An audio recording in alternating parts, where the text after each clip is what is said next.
अस्सलाम वालेकुम प्यारे बच्चों।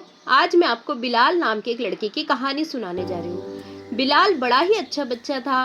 5 वक्त की नमाज पढ़ता था और इसके सभी दोस्त इसे बड़ा चाहते थे। अब ये तीसरी बार था ये अपने स्कूल के जूते घुमा चुका था और नंगे पैर स्कूल से घर की तरफ जा रहा था। रास्ते में थोड़ा परेशान था कि अम्मी अब्बू को घर में क्या वजह बताएं। अब जैसे ही घर पहुंचा और दरवाजे की घंटी बजाई तो इसके छोटे भाई ने दरवाज़ा खोला। छोटा भाई भी हैरान रह गया भाई को बगैर जूतों के देखकर। घर में दाखिल हुआ तो अम्मी ने भी वही वजह पूछी कि बिलाल, आज तुमने तीसरी बार अपने जूते घुमा दिए हैं, तुम्हारे जूते कहाँ गुम हो गए? बिलाल ने रोनी सूरत बनाकर कहा, अम्मी जान, जब मस्जिद में नमाज पढ़ने गया था तो वहीं गुम हो गए। अम्मी को बिलाल की बात पर यकीन नहीं हुआ। रात हुई। बिलाल के अब्बू जब घर वापस आए तो ये तमाम रात का खाना खा रहे थे। अब्बू ने भी बिलाल से वही वजह पूछी कि बिलाल, सही बात बताओ कि तुम्हारे जूते कहाँ गए? बिलाल ने कहा कि मैं वजह अम्मी जान को बता चुका हूँ। बिलाल के अब्बू ने कहा कि जिस मस्जिद में तुम नमाज पढ़ते हो मैं भी वहीं नमाज पढ़ता हूँ, मगर मेरे तो क्या, वहाँ से किसी और के भी जूते आज तक गुम नहीं हुए। हर बार तुम्हारे ही जूते गुम हो जाते हैं। हर बार यही बहाना नहीं चलेगा। बिलाल कुछ ना कह सका। उसके बाद सब खाना खा के अपने अपने कमरों में चले गए। दूसरे दिन बिलाल के अब्बू बिलाल को स्कूल लेकर पहुंचे और बिलाल के प्रिंसिपल साहब से तमाम बात बताई। प्रिंसिपल साहब ने बिलाल की क्लास टीचर को अपने कमरे में बुलाया और ये तमाम सूरत बताई। क्लास टीचर ने बिलाल के अब्बू को यकीन दिलाया कि वो इस बात की तफ्तीश करेंगे कि जूते कहाँ गुम हो जा रहे हैं। बिलाल के अब्बू मुतमईन होकर वहाँ से अपने ऑफिस चले गए। क्लास टीचर अपनी क्लास में गए तो उन्होंने बिलाल को अपने पास बुलाया और बड़े आहिस्ते से बिलाल से गुमशुदा जूतों के बारे में पूछा कि बताओ कि ये जूते का क्या माजरा है। मगर बिलाल ने बात गोल कर दी, कुछ जवाब नहीं दिया।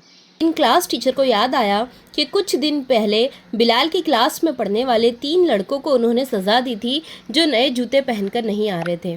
दरअसल ये तीनों बच्चे निहायत ही गरीब थे। इनके माँ बाप इन्हें नए जूते खरीद के नहीं दे सकते थे। ये बात क्लास टीचर को मालूम थी, लेकिन वो भी मजबूर थे क्योंकि स्कूल का कानून था कि बच्चों को अच्छी यूनिफॉर्म और अच्छे शूज़ पहनकर आना है। इसलिए उन्होंने बच्चों को सज़ा दी थी। और अब क्लास टीचर ने देखा कि ये जो तीनों बच्चे फटे हुए जूते पहन के आ रहे थे, अब इनके जूते तो नए हैं। क्लास टीचर ने उन तीनों बच्चों को अपने कमरे में बुलाया और उनसे उनके नए जूतों के बारे में पूछा। तो उन्होंने ये बात बता दी कि ये तीनों को जूते दरअसल बिलाल ही ने दिए हैं। ये बात जब क्लास टीचर को पता चली तो उन्होंने बिलाल के अब्बू को फ़ोन किया और ये तमाम बात बता दी। बिलाल के अब्बू बहुत खुश हुए। रात हुई। बिलाल के अब्बू ऑफिस से घर आए और रात के खाने के बाद बिलाल को अपने कमरे में बुलाया। बिलाल अपने अब्बू के कमरे में सलाम करके दाखिल हुआ। अब्बू ने उससे कहा कि बिलाल, मुझे तुम्हारे जूतों की हकीकत पता चल गई है कि तुमने अपने जूते कहाँ घुमा दिए थे। पहली बार जब तुम्हारे जूते गुम गए तो तुमने अपने क्लास फेलो अब्दुल अजीज़ को दे दिए। दूसरी बार तुमने जूते अपने साथी मुदस्सिर को दिए और तीसरी बार तुमने अपने दोस्त शाहिद को वो जूते दे दिए। बेटा, मुझे खुशी है कि तुमने अपने दोस्तों का ख्याल किया और तुम बहुत ही सखी बच्चे हो, लेकिन तुमसे एक गलती हो गई। बिलाल ने पूछा कि वो क्या अब्बू? बिलाल के अब्बू ने कहा कि ये एक नेकी करने के लिए तुमने झूठ का सहारा लिया। इससे बेहतर होता कि तुम ये बात मुझे और अपनी अम्मी को बता देते, तो हम तुम्हें इस काम करने से हरगिज़ नहीं रोकते। तुम अपने दोस्तों को अपने नए नए जूते खरीद के दे देते और झूठ का सहारा नहीं लेते। हमारा मज़हब इस्लाम भी हमें यही सिखाता है कि हमें दूसरों का ख्याल रखना चाहिए। अगर हमारे पास ज़रूरत से ज़्यादा है तो उसे दूसरों को दीजिए। आज हम पर अल्लाह का करम है और अल्लाह ताला ने हमें इतना अता किया है कि हम लोगों की ज़रूरत पूरी कर सकते हैं। बिलाल ने कहा कि अब्बू, मैं आइंदा ख्याल रखूँगा और कभी भी झूठ का सहारा नहीं लूँगा। बिलाल को यूँ महसूस हुआ जैसे उसके सर से काफ़ी बोझ उतर गया हो। वो अब्बू से इजाज़त लेकर उसके कमरे से बाहर आया।